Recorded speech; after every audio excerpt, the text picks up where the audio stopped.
I'm not gay no more. I am the...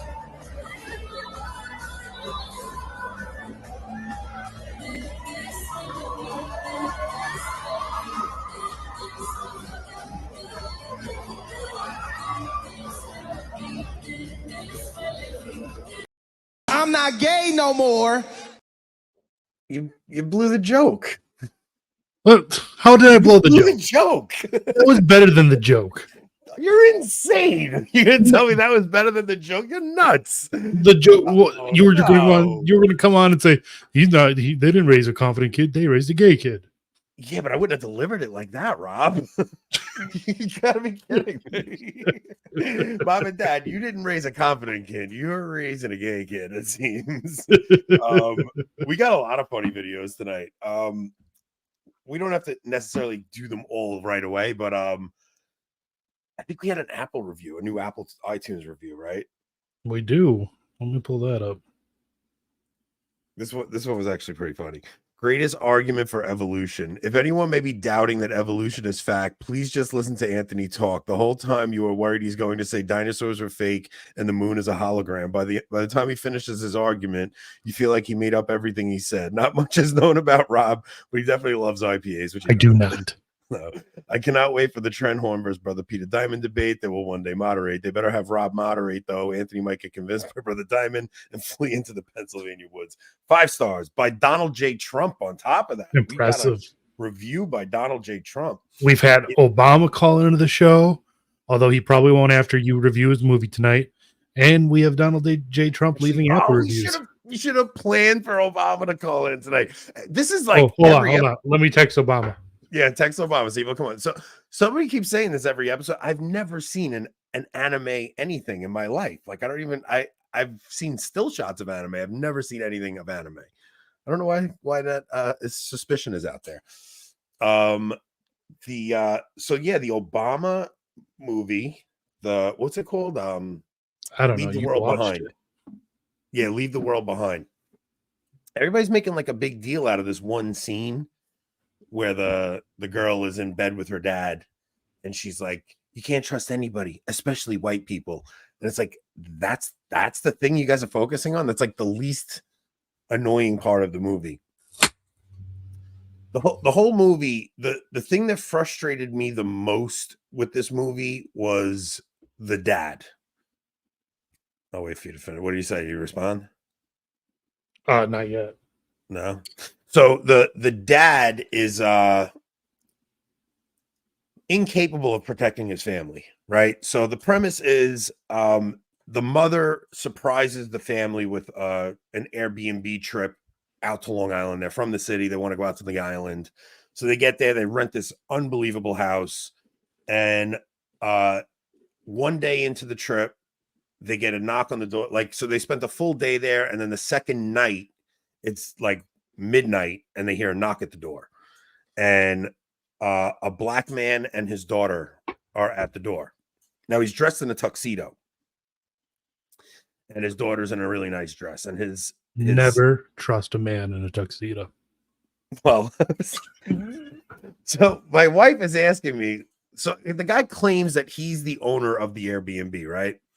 And my wife is saying to me, Anthony, what would you do? Would you trust this? Like, what do you? And I'm like, I gotta be honest. Like, a black guy shows up at this time of night wearing a tuxedo. Any guy shows up, right? No, in the middle of the night. Like specifically, a black guy in a tuxedo shows up claiming that he owns the house. Like, it's kind of like, yeah, I might believe it. Oh, okay. Right? Like it kind of just seems implausible. I was trying to protect you there. But if somebody's going to rob the place, they're not going to come in a tuxedo and like, not unless we're watching Ocean's 11 or something. Yeah, it's just, it didn't seem plausible. Like if somebody's coming to rob the house, they're going to come gun kicking kick the door in, waving guns around. So it just didn't like that. You sure we shouldn't move over to locals already? So my public life anyways. Yeah. I work for family. I can't get fired. So the whole movie, they're trying to set Julia Roberts up to be like this shrill racist woman, but like, I don't know, man. If anybody in that, like you said, if it was anybody, it doesn't matter the race. If they come to the door claiming they own the house and you're there with your family, you're going to be suspicious. Like the woman was more alert and aware to the dangers than her husband was. And her husband was so concerned with being labeled a racist that he's like, no, come on in. Let's have a drink together. Like, just welcome these strangers into this Airbnb in the middle of the night where there's not another home for miles away. Women, if you have a husband like that, you're in a lesbian marriage. You didn't marry a protective man, that's for sure. Like, the whole movie, like, is just portrayed as this dummy white guy who can't figure out his way around the block. I mean, it's a single lane road and he gets lost going up the block and he does nothing to protect his family. But the movie I still enjoyed. Why? Like, what about it? I enjoyed that it just seemed like they were telling us what they're going to do. Like, it seemed like this is something very plausible. So the premise, the owners of the house show up because there's some sort of catastrophe, right? So he kind of has some insight into this catastrophe that's coming. And basically what happens is the internet is cut off.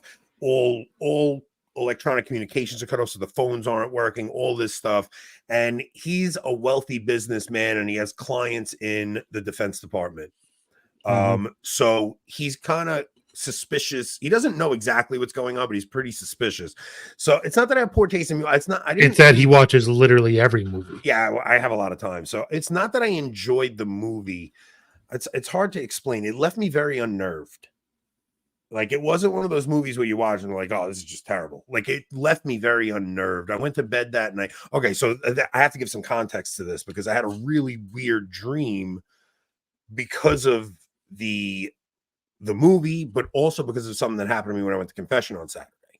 So I go to confession on Saturday and I'm standing in line and this late middle-aged, I don't know, late 40s comes up. You didn't want to call her late middle-aged because no, because I'm getting pretty close to late middle-aged is, yeah, you know, I'm 40. 40 is middle-aged, right? Yeah. Like, late middle-aged would be like 60, I guess, right? That's, I don't know. Whatever. Anyway, she's like late 40s, right? Yeah. So we're in line for confession. She puts her hand on my shoulder, and now my wife and my daughters are in front of me, and this woman is very familiar with me and just puts her hand on my shoulder. I don't like it when people do that. I don't, especially women. Like, I'm not comfortable with my wife has friends that will do that to me and like put their hand on my arm and touch me. I'm like, don't touch, like, I'm not your husband. Get your hands off me. It's weird, you know? Yeah, I agree. So this woman doesn't know me from a hole in the wall, and she puts her hands on my shoulder, and she's like, so there's 3 priests at confession. There's like 3 separate lines, and we're on the shortest line, but the line that we're on is the priest who takes 20 minutes per person.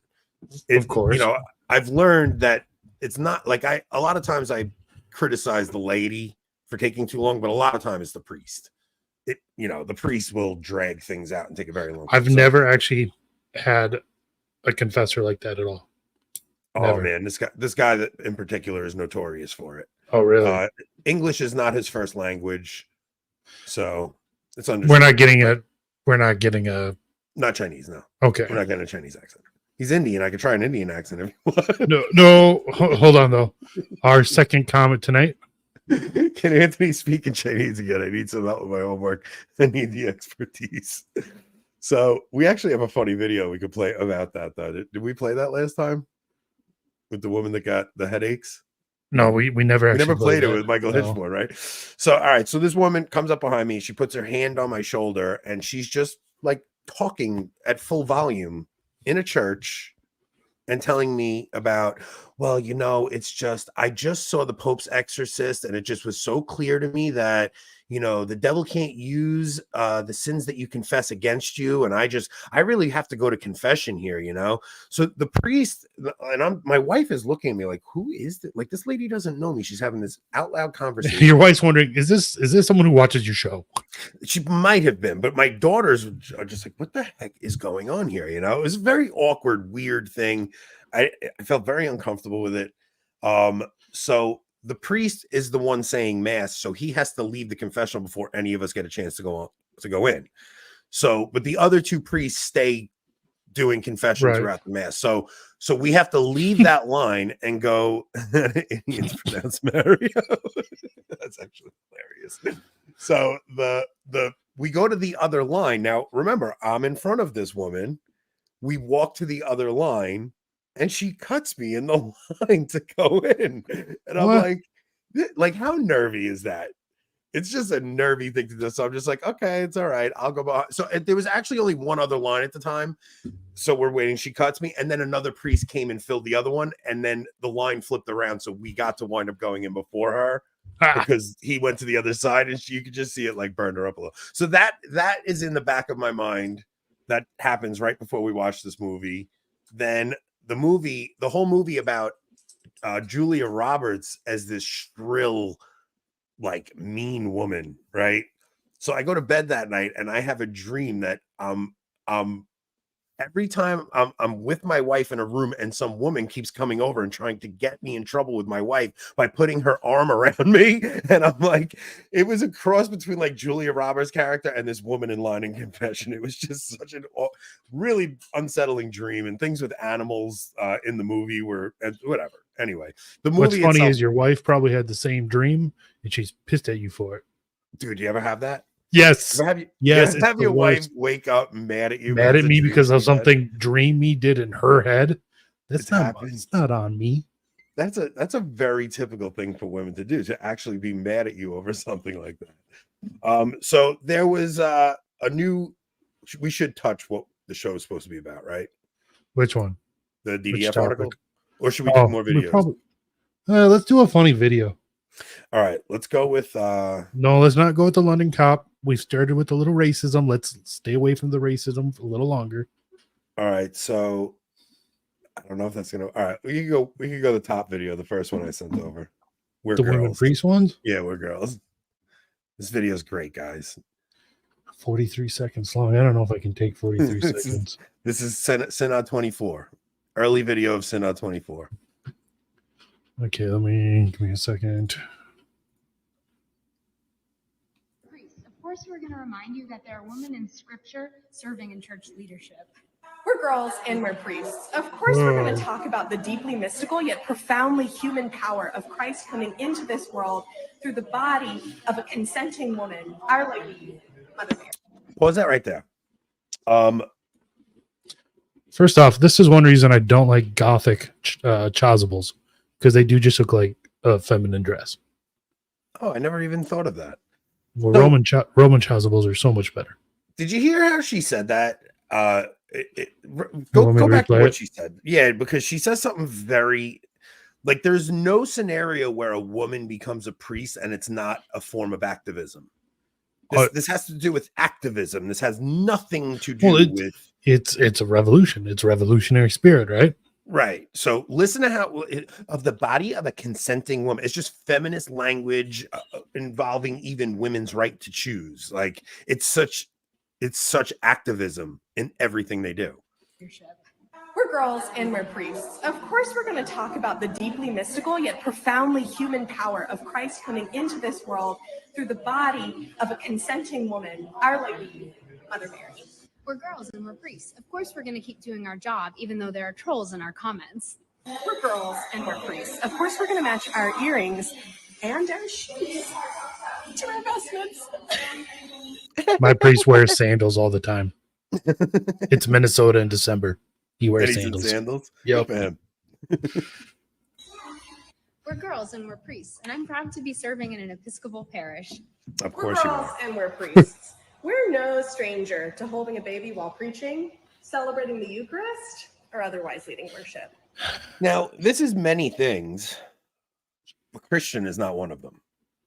There's nothing Christian about what they're going to be preaching, right? It's just going to be it's going to be the 2024 Democratic platform. That's it. That's what you're going to hear. You're going to find manipulation of scripture and ways to find feminist thought in scripture. You're going to like it seems like almost all liberal Christianity in all forms, Catholicism, liberal Catholicism, all of it is always about activism in what they believe, and they'll twist scripture around to fit that.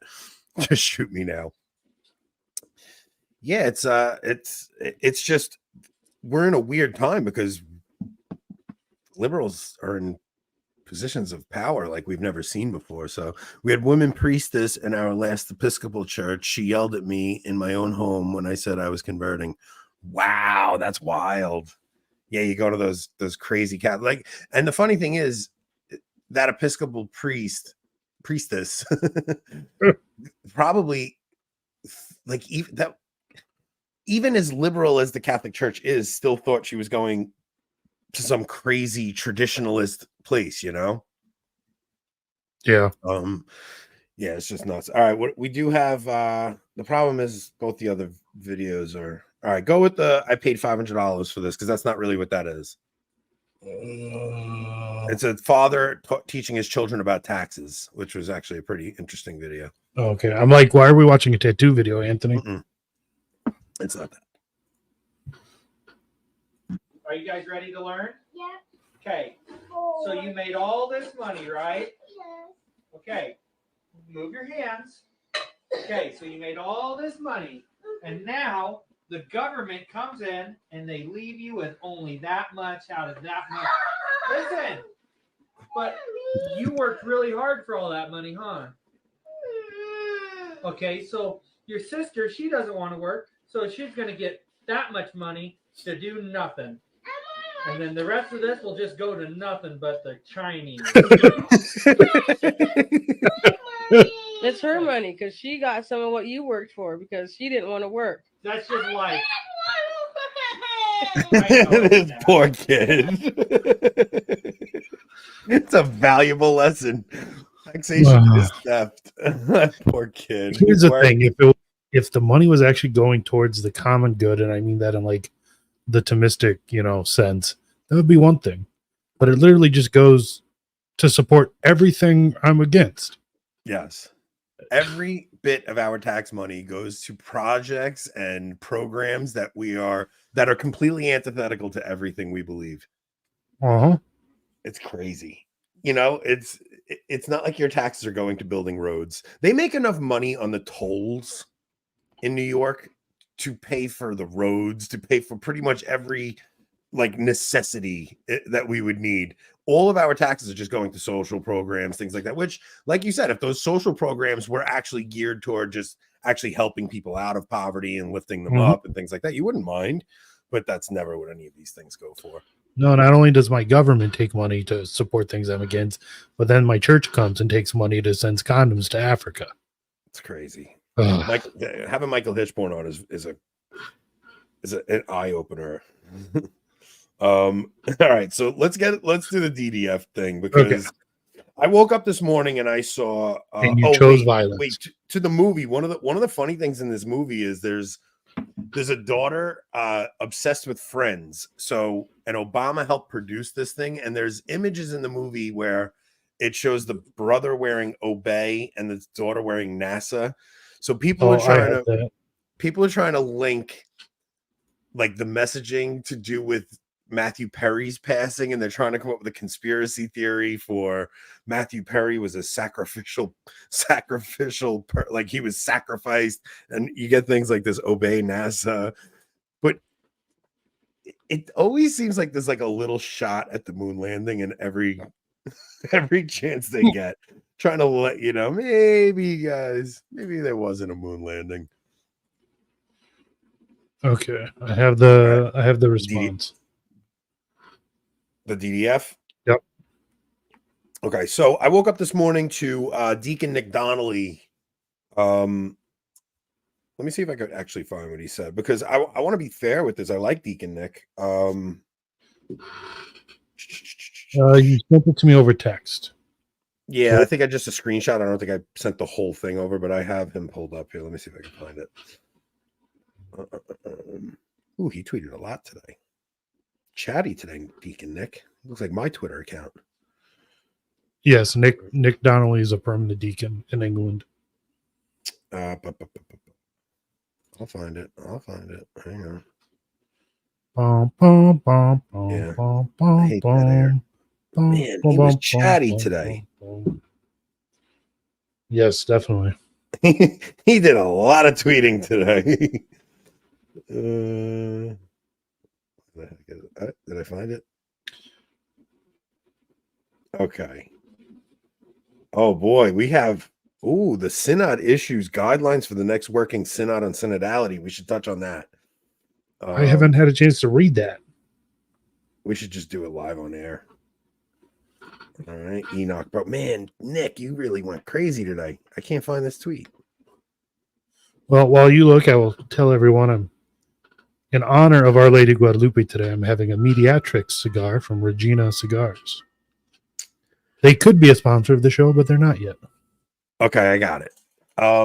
Yeah, it'd be nice to get like a sponsor, like a cigar sponsor. Maybe have like an honorary Avoiding Babylon cigar or something that they, we could maybe. I mean, I would literally I would let them be a sponsor just if I got free cigars. Oh man, I don't need money. All right, so here's what Nick said. Nick said, Tuco Fernandez, or Tucho, I don't know how you pronounce it, breaks another sacred prohibition. Out of respect for the doctrine of the resurrection of the body, the church does not allow the scattering of cremated remains. But now Fernandez permits the scattering of a small part of the deceased's ashes in a place significant to their life. If you advocate the disrespect of the human body during life, such as through accepting sodomy, you're going to have no problem disrespecting the human body in death. Why is this important? Fernandez and his patron Bergoglio are declaring that they are the masters of the church's tradition rather than being its guardians and servants. So we should have maybe read the response first so people could see like that he obviously misread the response. I think so, because all right, so right off the bat, let's just say this. Well, so for those who don't know, it was the Archdiocese of Bologna. How do the Italians pronounce it? You don't know. You're not actually Italian. Asked if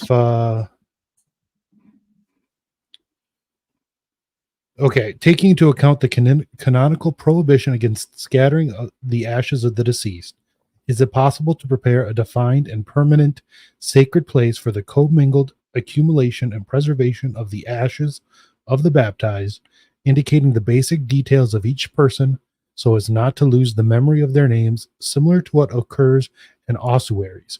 Ossuaries are basically where they put the bones of lots of people all together. It's a common practice in Europe, especially within family vaults. That's not a mausoleum. Well, you can have ossuaries and mausoleums. Okay. But so it tells you what ossuaries is. Similar to ossuaries, where the mineralized remains of the deceased are cumulatively deposited and preserved. So that's question one. Question two: can a family be allowed to keep a portion of their family member's ashes in a place that is significant for the history of the deceased? So those are the two questions. And then it gives the response. It gives about 3 different points of church teaching. And then the answers are that a defined and permanent sacred place can be set aside for the commingled ashes of deceased baptized persons, indicating the identity of each person so as to not lose the memory. So the answer to question 1 was yes.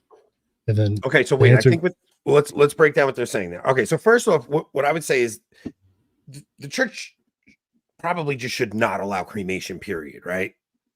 Yeah, that would have been, I mean, I would never expect, I don't expect the response really from any recent pontificate to say that, but that would have been like the best answer was just, no, we now ban cremation, just wholesale. Right, but that used to be, the church used to prohibit cremation specifically, and it's only in recent except years. for, they did always have an exception in times of plague or disease, things like that. But other than that, it was banned. Yes. Okay, so and a lot of that has to do with just the symbolism of the resurrection of the body. But you got to imagine, I mean, it's not like God can't raise a body from ashes. I mean, if somebody dies in a fire, they die in a fire, and they're still going to have a resurrected body. Because while our body is in essence going to be the same, it is not going to be the same atoms that our body is composed of now, because our body's not going to be the same a minute from now as it is now. So yeah. So what it sounds like they're saying there, though, is not simply because at first I thought they were saying that you can't sprinkle the ashes, you can keep them in a place, in a sacred place to remember. But it sounds like they're talking about commingling the ashes with other family members. Well, there's two parts of this, and the other part is in the other answer, where that the question was, can a family be allowed to keep a portion of the family member's ashes in a place that is significant for the history of the deceased? So separate part of the ashes from the rest and keep it someplace of historical significance. Yeah. And the answer to that is that the ecclesiastical authority and compliance with current civil norms may consider and evaluate a request to preserve in an appropriate way a minimal part of the ashes of their relatives in a place of significance for the history of the deceased person, provided that every type of pantheistic, naturalistic, or nihilistic misunderstanding is ruled out, and also provided that the ashes of the deceased are kept in a sacred place. Now, to me, it seems like Nick and many others read this and perceive that as saying scattering the ashes were okay. Right. When I don't think that's what it's saying.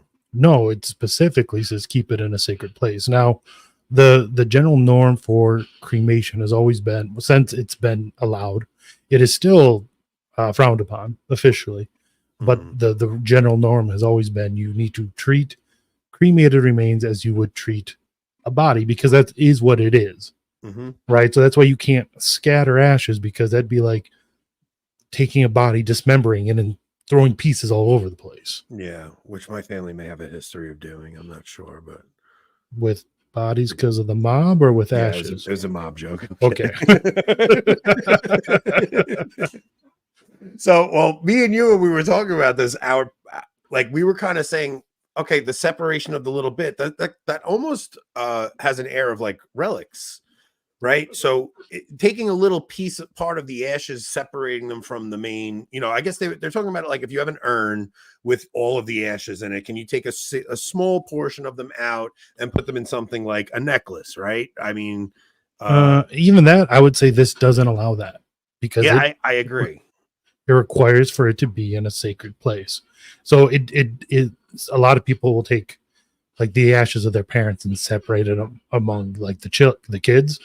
I would say this still doesn't allow that. It's saying like, it says in a sacred place. Yeah.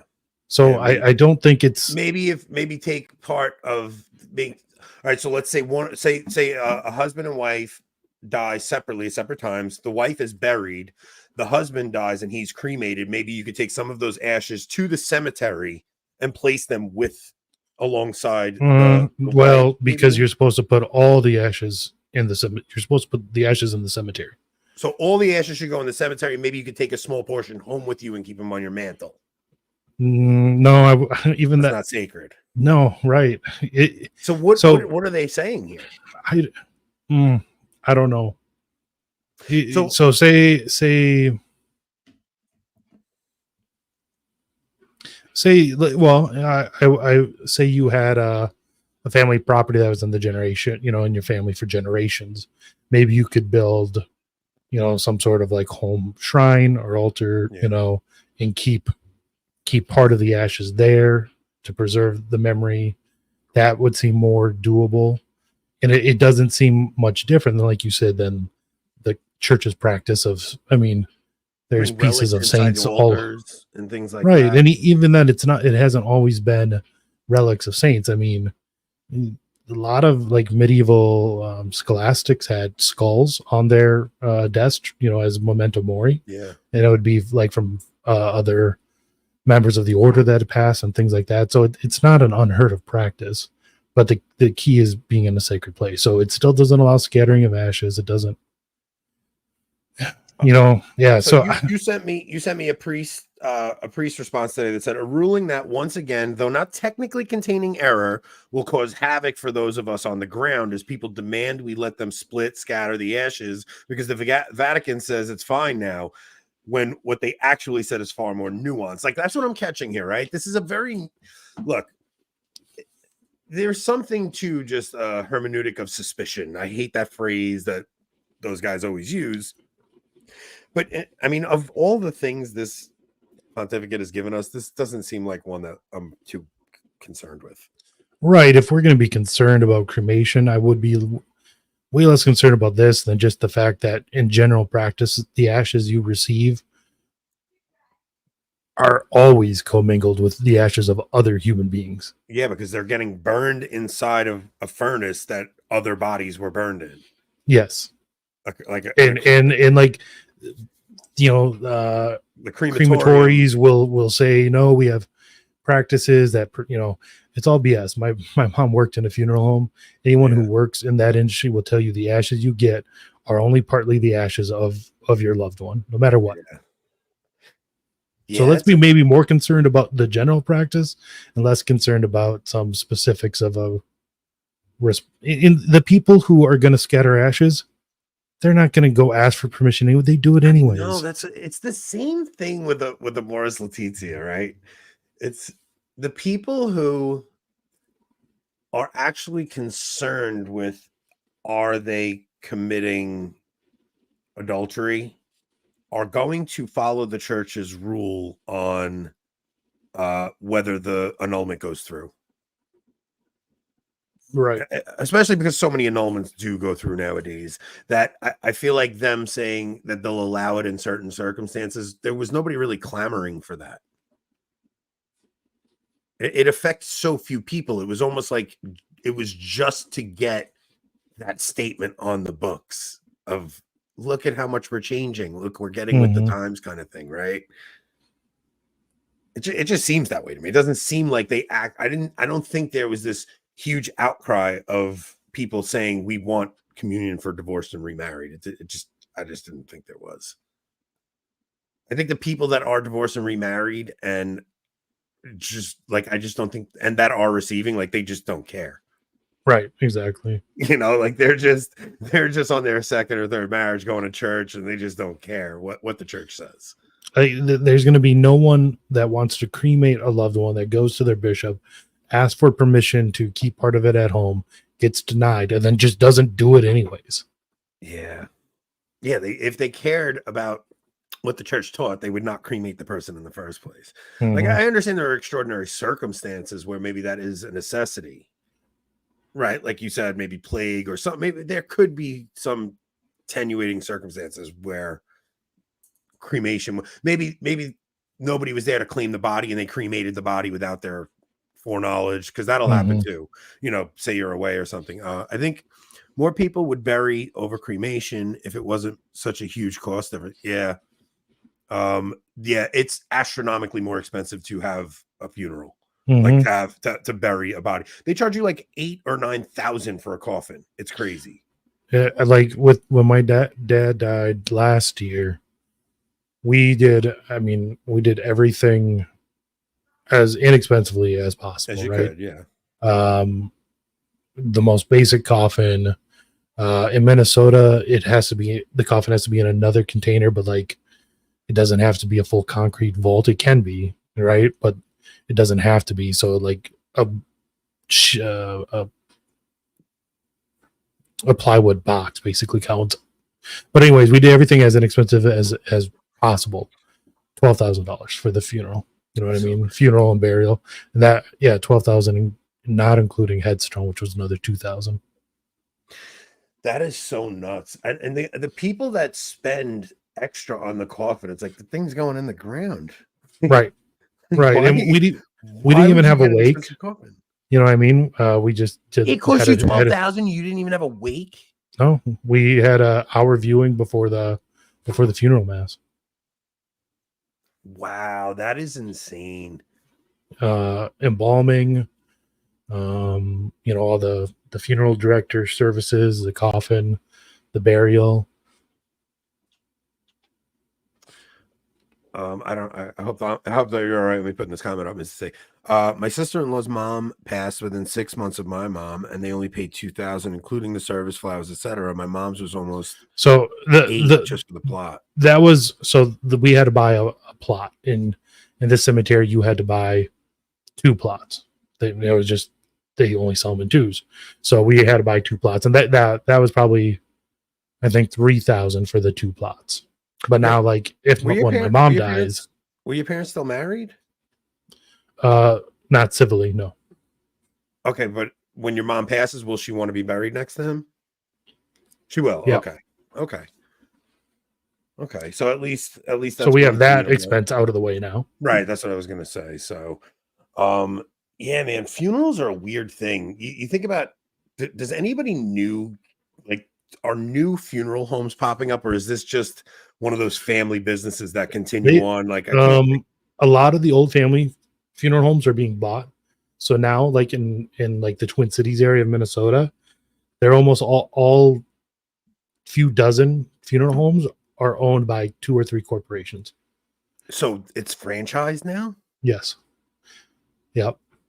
And then the other funeral homes, the newer funeral homes, there's a couple like Hmong funeral homes, because the Twin Cities has a large Hmong population from the Vietnam War.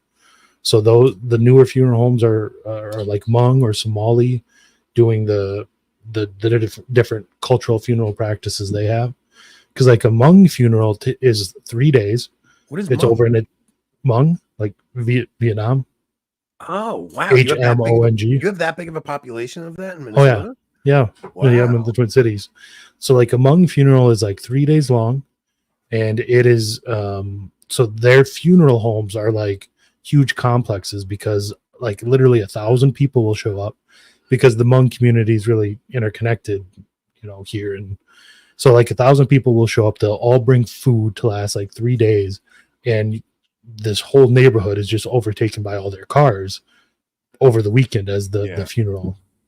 So, all right. So now corporations bought those out, or those are well, I don't know who owned them, but I'm saying those are the new funeral homes. It's like Hmong funeral homes, Somali funeral homes. But even those, I would imagine, are maybe like immigrants that come here and their family was in that business I'm probably a business opportunity pops up, but it's such a weird thing, right? To work in a morgue.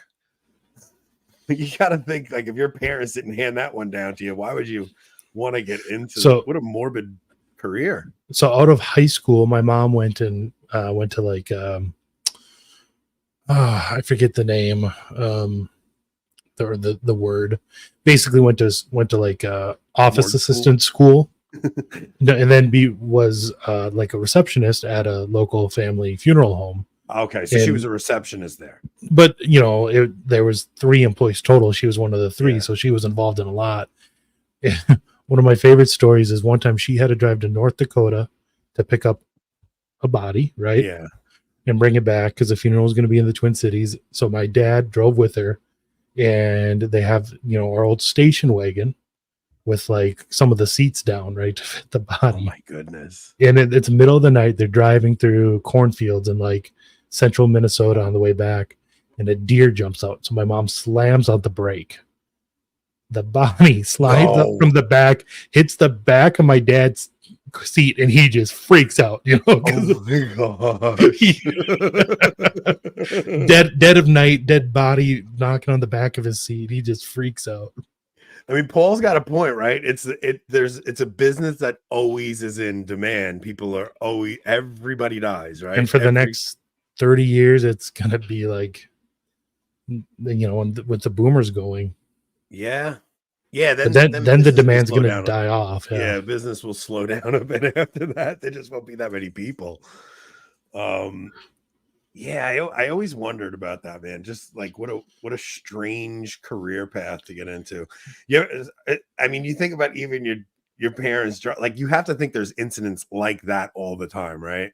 Where it's just awkward things with corpses, man. Like so we bought a minivan this spring because we had our third, and you can't fit 3 car seats in the back of a Kia Soul, so we bought a minivan. a used minivan, and the person selling it was the funeral director who did my dad's funeral, and it was the van that carried my dad's Oh my gosh, body. So neat little connection there. Oh, yeah. So yeah, all right. So this DDF document, I mean, I think people are just so conditioned to just get angry at everything coming out of Rome these days. I mean, it doesn't seem like it's not something that's ever going to. It's not touching on a matter of faith and morals to me. I mean, it's not on dogma or anyways, no, really. I'm just not going to waste my time getting upset over something that you don't need to, I would say, right? And even then, like, I do completely agree. Like, it's just more of a pastoral mess, but there's no need to like misread it or say it says something that it actually says the exact opposite. Like, and I know people claim that about the last few responses too, but those seem to be way more ambiguous. And honestly, Yeah. even though this one is signed by Tuco, it doesn't read like the other ones. Yeah, it really doesn't. So I don't know if agree. it's written by someone else, but yeah, look, the other ones, I really think those last couple of Dubia were very those seem to be like they seemed like they seem to be were, written directly by him, right? Yeah, I mean, from the guy who wrote what was the name of the book? Healing Kiss or something. Kiss Me With Your Mouth. Kiss Me, yeah. Yeah, Heal Me With Your Mouth. At the last college I went to, the largest class was the funeral home services class, at least 4 times larger than this. Wow, that's crazy to me, man. 100 million boomers in America right now. So at 1,000 to 10,000 per funeral, it's a huge cash cow. So with the last 2 Dubia, it seemed like they were timed to be released before the synod to tackle issues that they said that so that they could, because they wanted to come out of the synod without controversy. Where and go, look, everybody, there was nothing controversial. So they handled the controversial stuff in those 2 Dubia beforehand. It's like, look, the synod didn't even touch the same-sex marriage question or the or the women deacons question or the this question. But in reality, that Dubia on, especially the one with trans baptisms and stuff, it was just left so unbelievably ambiguous. And then they'll throw in something that sounds like, but you should always keep, it should only be done according to whatever. Like, they made it sound like you could salvage it with this one line, but you have to ignore the paragraph leading up to that one line that, all the Pope's planers were using to write the whole document away. Yeah. And the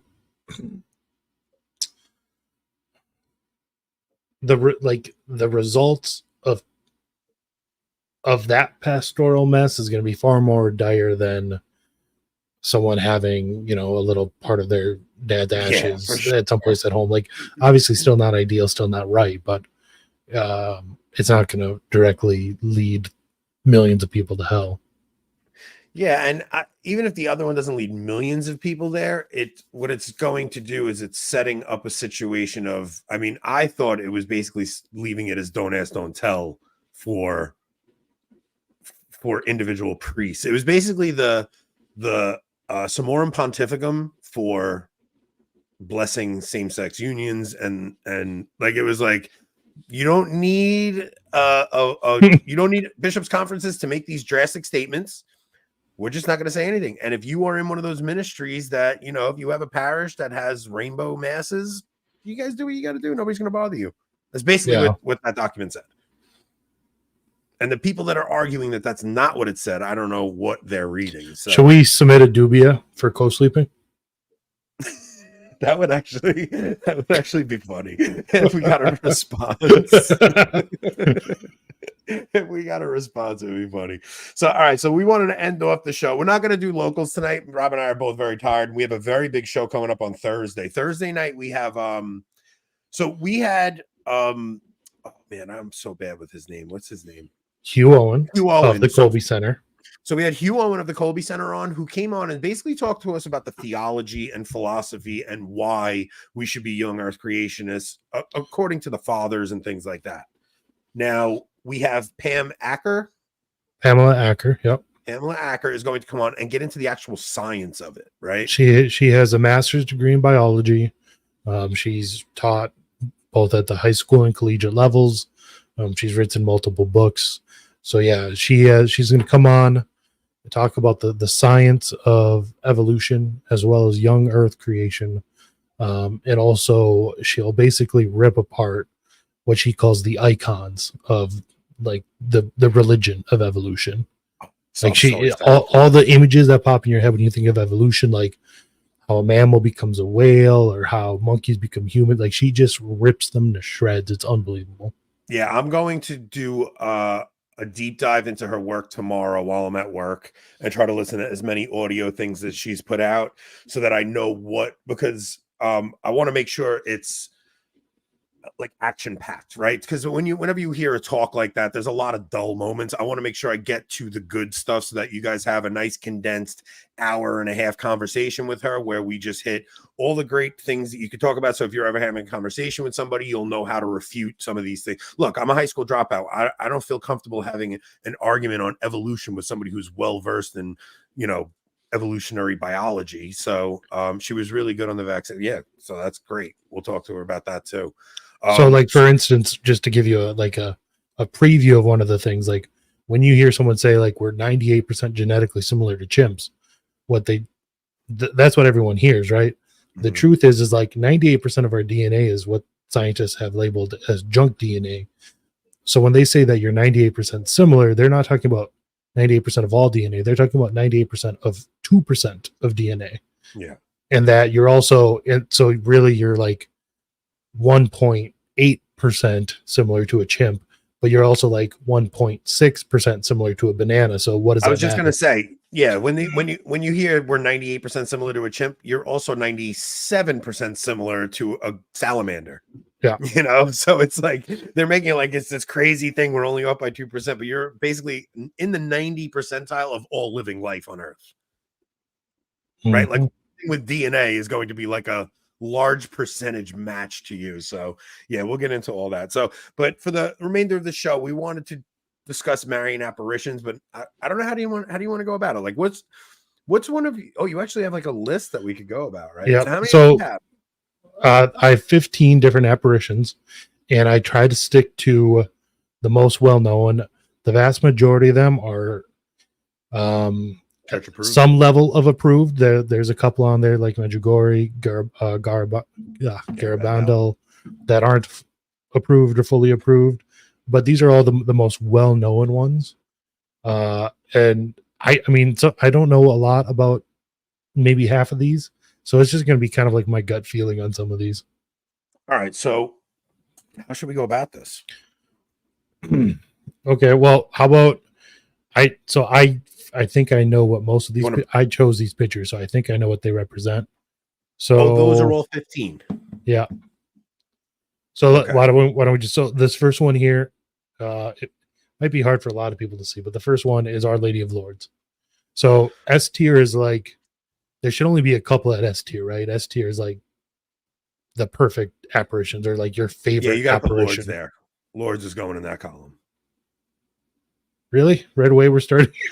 Lourdes, listen, Lourdes isn't Lourdes where we get the Immaculate Conception from? No. Which one is that? I'm not sure. Pretty sure it is. Wasn't it Bernadette?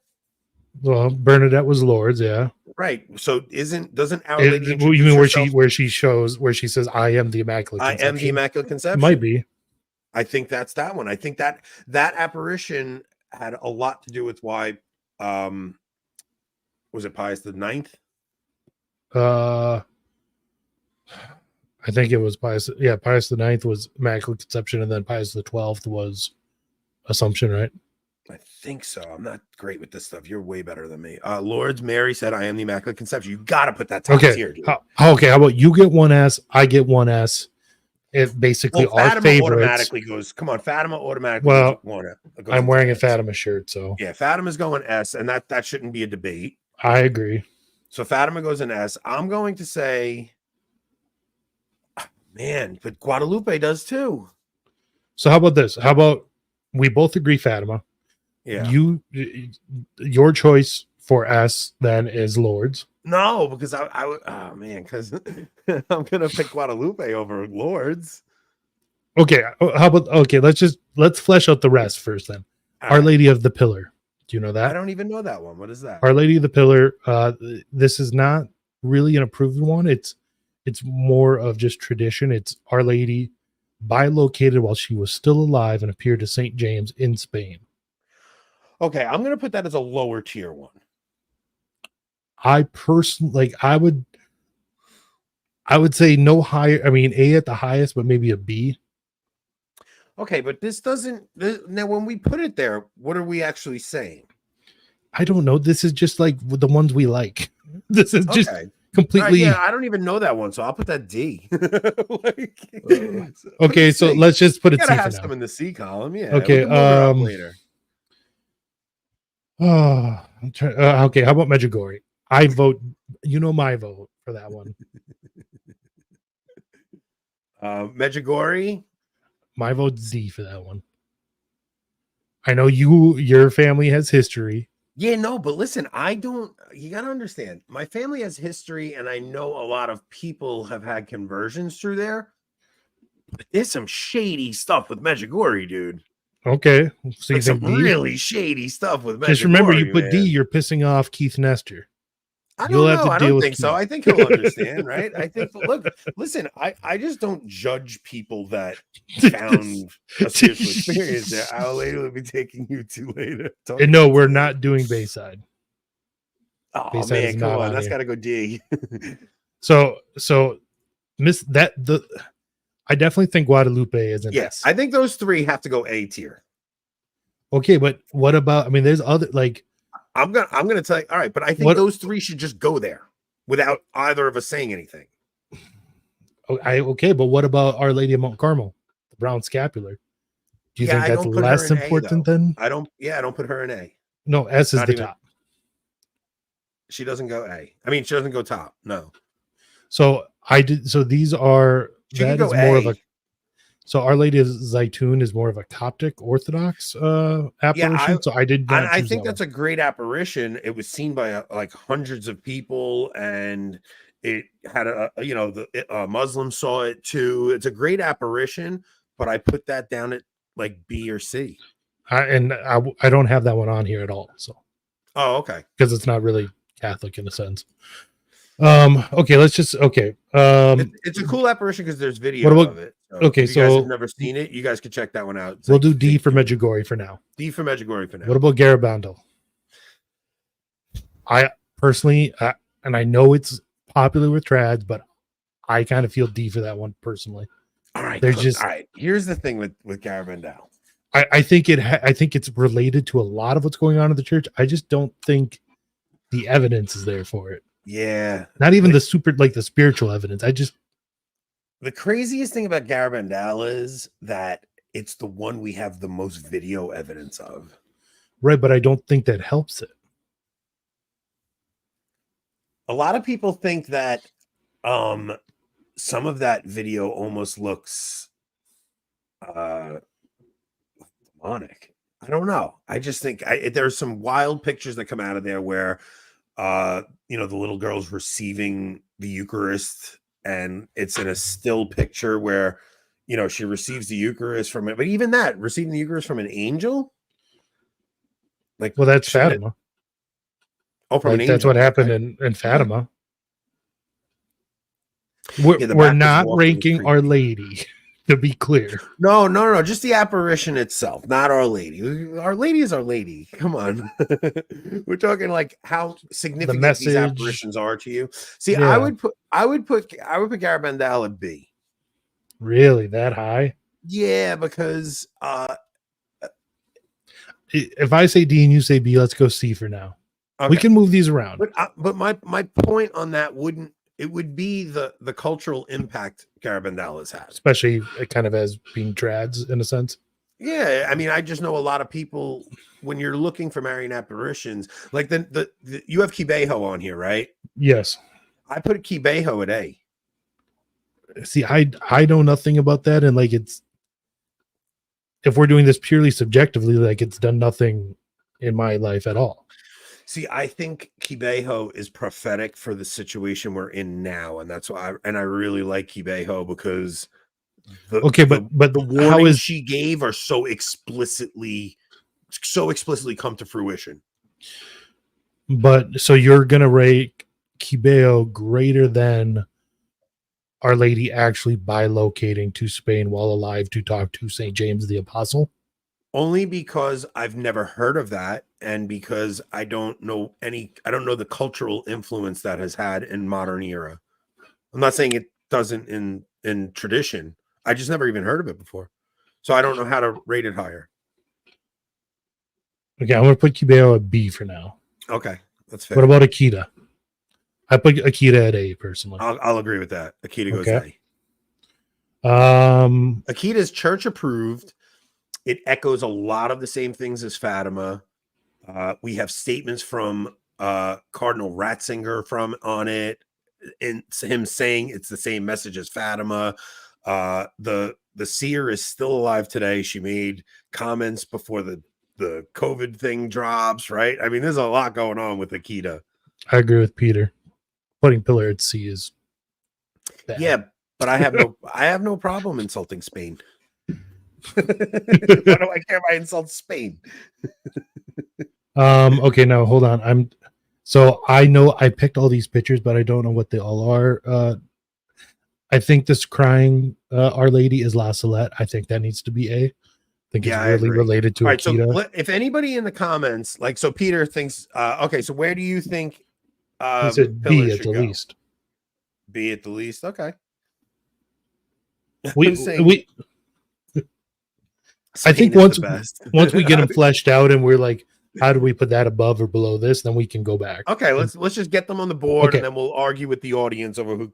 Our Lady of Good event / Our Lady of Good success. I put A or B personally. I think the prophecies that have been fulfilled, like the assassination of Gabriel Garcia Moreno in Ecuador and stuff like that. I just like that one a lot. I like it too. Isn't there like some of it's approved and some of it's not, or some of it's in question? I'm not sure. I think a lot of it's also translation. Rome will become the seat of the Antichrist. And I think that might have been La Salette.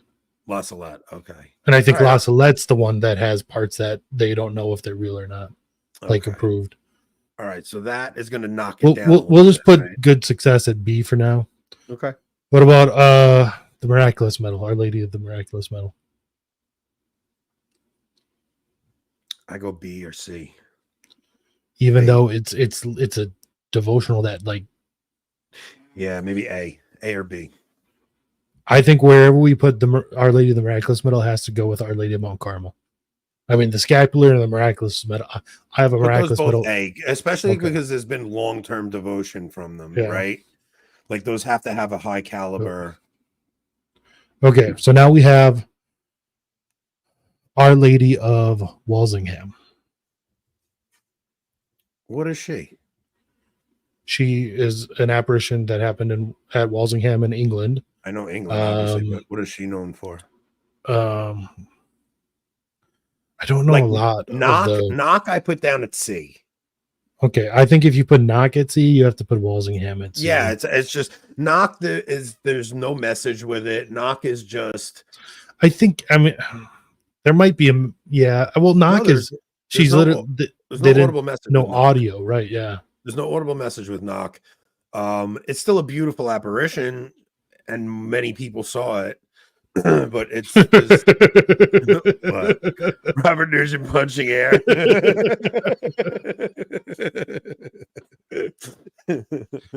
Maybe Robert Nugent can come on and school us on Knock. He only puts Knock at C because it's Ireland. I want to put her at D because of Ireland, to be honest. I'm throwing her a bone there.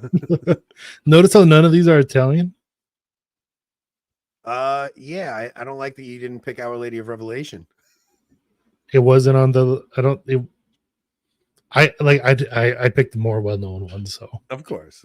Okay, so the last one is not all that well known, but it is the only truly approved apparition in the United States. It's Our Lady of Champion. I don't even know that one. Happened in Wisconsin. It's got to go D. Wisconsin? Who cares about Wisconsin? It's America. It's got to go A. America, man. I just wanted to offend anybody from Wisconsin. Do you know any details on that? I know there has been a lot of miracles of healing. Like if you go, I've never been there, but being that is only one state over, I've heard a lot about it. And you go there and they have a room full of crutches and wheelchairs from that were left there from people who were healed there.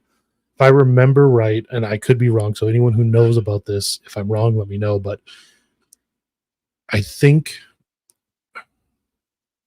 I want to say it had something to do with a wildfire. I'll have to read somebody it. said that. Somebody said something about a fire and like Our Lady appeared either before or during a wildfire and helped lead people to safety. I think something like that. all right. I mean, I don't know her, so I'm gonna say We can. You think it goes down with Medjugorje?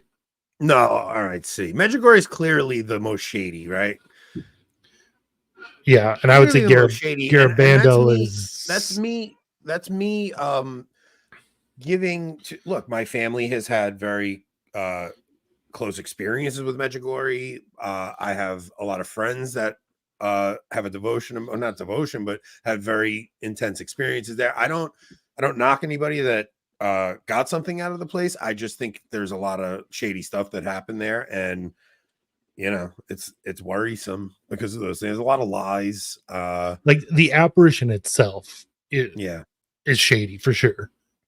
The results of people going there, I'd say it's not unrelated, but I think for our purposes, it's unrelated. Yeah. Okay. Now, so let me ask you this. Now, which of these apparitions did you study the most, that you actually have a devotion to Our Lady, or that you love? Fatima, right? Okay. So we all know Fatima pretty well. I mean, I've told the story on the channel multiple times of being in a Fatima cadets group growing up, going to First Saturdays with all the other kids from my parish. And I mean, it's a huge part of my whole life, really. So yeah, I believe Fatima, Our Lady of Fatima, is what had such a significant role in me finding the traditional mass, has such a significant role in me coming back to the church after I had left for that period after Amoris Laetitia, because like Mary really gave me a vision of my soul in hell, because I had been away from the church been away from the sacraments for 1.5 years, 2 years at that point. And I completely credit Our Lady of Fatima with that. The other two I gotta say that I love the most, though, one is Our Lady of Guadalupe. I've read so many things on Juan Diego, and just the idea that you had all these Jesuits and you had all of these conquistadors coming here and trying to spread the faith, and they could not get any traction until Our Lady appears to Juan Diego, and then you get 14 million converts in like 3 years. That and Our Lady of Guadalupe of here in the Americas is deeply related to Patroness of the Americas. Of Latin America. Patroness of the Americas is the Immaculate Conception. Oh, okay. But I was going to say Our Lady of Guadalupe here in the Americas is deeply related to Our Lady of Guadalupe in Spain. There's a separate Our Lady of Guadalupe in Spain, which was deeply related to the Reconquista. So that's why. So that's one reason why Guadalupe here in Mexico was named that. And then I forget what Don Juan of Austria had on his ship in the Battle of Lepanto for I think the battle flag. There's some relation of Our Lady of Guadalupe from Mexico related to the Battle of Lepanto. So like, and there's some relation to Our Lady of the Pillar too, with all that. So like that, there's a lot tied in with Our Lady of Guadalupe that spans literally. The miraculous image is such an awesome thing to consider, right? It's had such a lasting impact. There's such a huge cult around Our Lady of Guadalupe. Someone told me they went to mass today, and the priest preached that Our Lady appeared to scare the Spanish away so they wouldn't convert and colonize the land. What? Are you insane? Literally the opposite. That priest should be laicized. So thinking about it, I think what it was, so there was an apparition of Our Lady near like the Guadalupe River in Spain. telling someone to dig in an area, and they dug in that area and found, I think, the pillar from Our Lady of the Pillar. Yeah. And then that's why Our Lady Guadalupe in America was named as it was. So I mean, like, there's Our Lady Guadalupe is so interrelated with Spain and the just Hispanic people all over the world. It's just awesome. So I really love Quibejo, Our Lady of Guadalupe, Our Lady of Fatima. I don't know enough about Our Lady of Lourdes. I'm gonna have to look into that. Like, I want to research that apparition more. I know it was about the grotto, and we should watch the Song of Bernadette with Father Nix for one of the episodes. Only if you watch The Godfather. Just because it's in black and white. It's in black and white. I'm not going back on my deal with you.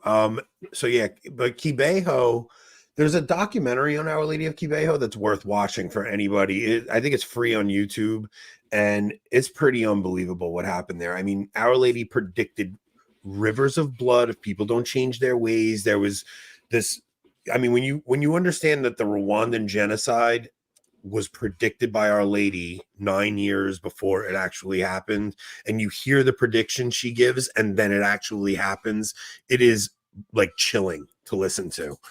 And it just, especially because of what's happening in our country today, it almost seems like a foreshadow of what we're going to deal with. If anyone has the chance to go to Lourdes, you got to take it. Yeah, I would love to. What's his name? Father. He was on with Taylor a couple times. He had the brain tumor when he first had the tumor, and then and he went. Like, I know he's being very quiet about it all because it's all being like investigated properly. Oh, it's being investigated. Wow, I believe so. Yeah. But I'd love to talk with him one day. Father Hollowell. Yeah, Father Hollowell. Yeah. Yeah. So, and even the idea that he took a step back from social media gives it more credence, right? Like, he's not looking for any kind of fame from it. He made his little, and he's like, look, I had this happen, and Our Lady healed me, and and he took a step back from social media, and I thought that was great. Oh, this is cool. Mass of the Ages 3 in a few months, so that's awesome. March 19th, Feast of St. Joseph, right around mine. And today is Mr. Steve's birthday in March. Molly's husband. Oh, okay. I think the re-release of episode 1 was today, wasn't it? Our Lady Guadalupe? Yeah, I think I saw them that they were re-releasing, and there's new interviews with Scott Hahn in there, and some things to replace the scandalous. The Loftonites are going to jump all over Scott Hahn being in that. They really are. I'm sure. Oh man. Yeah, it's not just that the visionaries are rich. There's something to what Francis said when he's like, Our Lady's not a daily post maker. You know what I mean? Like, she's not like daily postman. She's not like to come and just give daily messages every day for all this time. And all the messages kind of don't have much substance to them. Right. So, I mean, they're like little Dilbert cartoons. And a lot of them are edited before being released to everybody. It's kind of, I don't know. It's, there's a little bit of shadiness going on there. But, and then I remember during COVID, there was, it was like, Our Lady said she's not going to appear anymore because of COVID. Like, there was something weird that went on with that. Yeah. There was definitely some weird stuff going on there. So we want everyone in the comments and on the live chat, if you're watching right now, in the comments, tell us where we went wrong with our list. Yeah. So here, I'll throw up our list one more time here. Let me find it here. I think that was a pretty fair assessment. I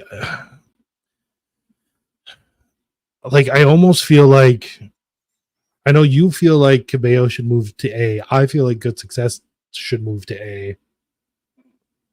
Right? Because Good Success, La Salette, Akita, I mean, that, and probably Cabello from what you're saying, I don't know enough about it, but those all seem to be very similar messages, right?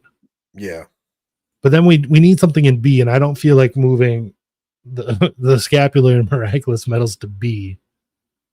So then but why don't you leave that like that and move those up to B? Like move I would knock up put to B. Pillar, Knock, and Walsingham to B. And like what's on C? So C is Garibaldi and Champion. Champion's approved. So in a sense, I think it should be higher than Garibaldi, but Garibaldi is way more well known. Well known and cultural impact. Yeah. I kind of like it right where we got it. I think that's better than it was. Yeah. So in the comments, put what you think we got wrong, or what you would change. What's Our Lady of the Rosary? Where was she? Let me look real quick. Yeah. So all right. So when one of the visionaries flinched, when I saw somebody say that, so one of the visionaries flinched. So one of the visionaries flinches because you know how when visionaries are in ecstasy, they will try to test them, and sometimes they'll stick pins in their arms. Well, somebody goes like this to one of the visionaries, and she flinches like that, and later on. She says, "Oh, I wasn't flinching. Our Lady looked like she was going to drop the baby Jesus." And it was just such a weird thing to say that it's that those are the things that make you question it, right? It's So Our Lady of the Rosary, if this is the one they mean, it's Our Lady of the Rosary of San Nicolas, and it's in Argentina, and it's rather new. The first apparitions happened in 1983. And it was approved as being of supernatural in origin in 2016. So it's new, and I honestly don't know anything about it. Yeah, a lot of the South American or Central American apparitions, we're not going to know, right? I mean, they're going to have a smaller devotion. They're going to be lesser known to us unless they were predicting something apocalyptic. Mm-hmm. So,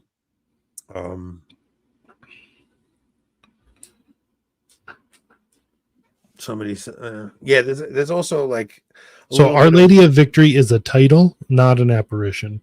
It's a title related to the Battle of Lepanto, where Pius V asked everyone in Europe to pray the rosary for victory. I do not believe there was an actual apparition that took place. So I wouldn't say dismiss. That's why even with Medjugorje, I'm very careful not to it's not in our authority to dismiss right. or approve any of and these. I also like if she is appearing there and it's maybe the visionaries are the one, like I'm not going to make a judgment on something unless I have been there, unless I personally went there, and where the couple of people that I spoke to, even when we spoke to Robert Nugent, he had what's funny is he said at one point that he had he actually had like a vision of a person going to confession, right? And I should have asked him a little more about that. Like, what do you mean by like you had this because a lot of people talk like that. A lot of people, especially people that go to Medjugorje, it's almost like they have this image that they see, and then that thing happens, and you hear a lot of stories like that with Medjugorje. So I don't know. Who am I? Hope you guys aren't coming to me for. These were literally us just subjectively just ranking our favorites. That was it. It was like 10 o'clock today. We're like, this is a slow news day. We can't just talk about cremation. What else are we gonna do? Yeah. I figured I'd review the movie. I also went to see Back to the Future on Broadway. Broadway has become my in-laws took us for Christmas. We took all the grandkids, they took all the grandkids, so we go, and it was a fun day to go into the city with the family and stuff like that. But Back to the Future, they had to change Doc getting shot by Libyan terrorists because it's too offensive. So who shot him? Nobody shot him. What? So when he's handling the plutonium, he gets radiation poisoning. Where does he get the plutonium from? It doesn't say. Because in the movie it was from the Libyans. He gets it from the Libyan terrorists, yeah. Oh, they just say it was stolen. So there's like a news report that comes on. It says plutonium stolen from some lab and blah, blah, blah, blah. And then when Doc is putting the plutonium in the car, all of a sudden his hands light up green and he's like, oh, great Scott, how did I do something so foolish? And then, you know, when Marty comes back into 1985, Doc is wearing a protective suit and he doesn't have the radiation poisoning. The play itself was very gimmicky. It's like it didn't feel like going to a Broadway play. It felt like seeing a live performance of Back to the Future. It's just, but the special effects are pretty cool. The DeLorean was cool. They made the DeLorean fly at the end of the movie, and like it was pretty cool, like the special effects and stuff. But it didn't feel like going to see. Was Marty's mom some troon? Like, No. I'll tell you, the best part of the whole play was the guy who played George McFly. Like the guy nailed George McFly. He played him perfectly. And the kid that played Marty was all right, but I thought like George McFly stole the whole show. So apparently when they were talking about Our Lady of the Rosary, they mean the apparition of Saint Dominic. I mean, that you can't. It feels like something else entirely, right? Like, yeah, it literally gave us the rosary. More impactful on Catholic culture and identity than the rosary itself. So, how long before we get a Protestant in the comments telling us we worship Mary? I don't care. Let them. I honestly, the one thing when Protestants accuse me of worshiping Mary, I embrace it. Yes, I worship. It's like on Twitter, for anyone who follows Ryan Grant, you know that every time a gun grabber says something, you know, about making a law to restrict guns, he goes and buy another one. Every time a Protestant in our comments says something about worshiping Mary, we're going to go buy another statue. Yeah, another statue, another rosary, say another Hail Mary. It's. I left 25 minutes ago thinking the show was over. Any such cases. I thought this was going to be a short episode. I would imagine that's about Our Lady of the Rosary. Buy another rosary. Right. Yeah, I do that anyways. Yeah. How many rosaries I have, man? It's crazy. And we don't worship Mary. We worship. I love that one. Get it right. I don't worship Mary. I worship statues of her. Sometimes pictures.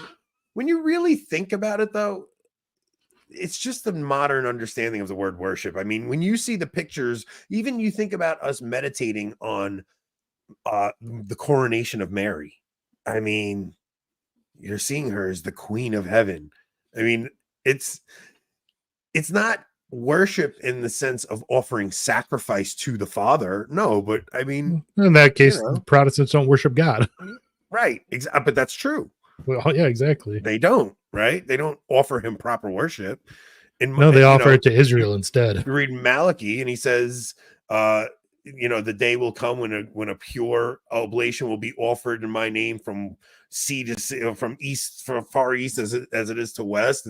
That's only the Catholic Mass does that. So, I mean, singing songs, that's why they think we worship Mary, because their idea of worship is just praise and songs and things like that. And yeah, we do that to Mary. 100%. I don't know. Do they? I mean, I guess they could offer.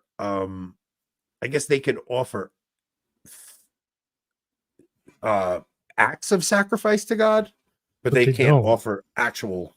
They can't offer the Son to the Father. I mean, do Protestants fast? Not really. They don't abstain. Yeah. What acts of sacrifice do they offer? Giving your pastor money so he can throw on a light show with music, that's not really sacrifice. No, and it's. I mean, I didn't want to make this whole thing about Protestants today, but their spiritual life is stunted, because if you really believe in once saved, always saved, there's no reason to go deeper. No, there's egalitarianism in heaven, and there's no understanding of building your treasure in heaven through works, right? Like Jesus specifically says, do this and you will build your treasure in heaven. I mean, if they really don't think works have any significance on anything, then there's no understanding of doing things in secret so that nobody sees you, so that you're building your treasure in heaven, so that God sees it and you're rewarded later. Even the whole faith alone part, they have a misunderstanding of faith. Yeah. They see faith simply as belief, not as a virtue by which we assent to the teaching of of the church, which is Yeah. entirely different. Yeah, there's a lot of teachings in the church that even as Catholics are hard to understand, but you give assent to the church because Christ instituted the church, and you say, all right, maybe I don't understand that one, but if the church teaches it, I'm going to believe it. Yeah. You know? So, all right, man, we're going to wrap this one up because Yeah, we went 20 minutes longer than we thought. Yeah, we were going to do an hour tonight. You guys got 20 minutes of bonus content. For free. Sorry, local subscribers Yeah. that you pay money Local for. subscribers, we got something special coming up for you guys. Keep subscribing to locals, guys. Honestly, that's the best way you guys can help us. If you really enjoy our show, it's the best way to support us. We do this, we put a lot into it, and we don't make much at all, guys. I promise you. We really do not make much at all doing this. You're talking way less than minimum wage. So if you want to help support us, when you think, especially if you really put into the off-air hours we put into this, and not even we make like $3 an hour. The $1 super chat. They do, but I mean, yeah, they do. They're just they do. You know, it's so yeah, if you guys want to support us, please go subscribe to our locals or super chats. They always help too. So is it bonus when it's just making up for the dead time? So we have some special stuff coming up for locals content soon. Thursday night's gonna be a good show though. Check out Thursday night. Thursday's gonna be great. Yeah, I'm gonna do a crash course in all this woman's material so that we got some good stuff to arm everybody with. So if you're ever having conversations, you will know how to debate people. So anything else? No, I don't think so. I think that's it. All right. We'll see you guys Thursday. Well, what am I gonna throw up here?